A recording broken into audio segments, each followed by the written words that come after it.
چی میگی؟ چی داری چی میگی؟ کار داری با خودم الان چی داشتی چی میگفتی؟ کار داری دارم با خودم حرف میزنم؟ دیوونه ای؟ دیوونه ها با خودشون حرف میزنن. آره من دیوونم. دختر من دیوونه است. من میخوام حرف بزنم با خودم. میگم دیوونه ای دیگه، دخترم دیوونه است. خب دیوونه ها با خودشون حرف میزنن. از صبح تا شب میره کار میکنه. ببین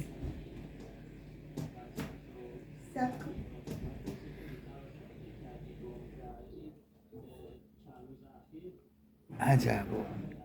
عجبا یه دختر دیو خدایا، دختر به مردم دادی خوشگل قشنگ، مال ما دیوونه.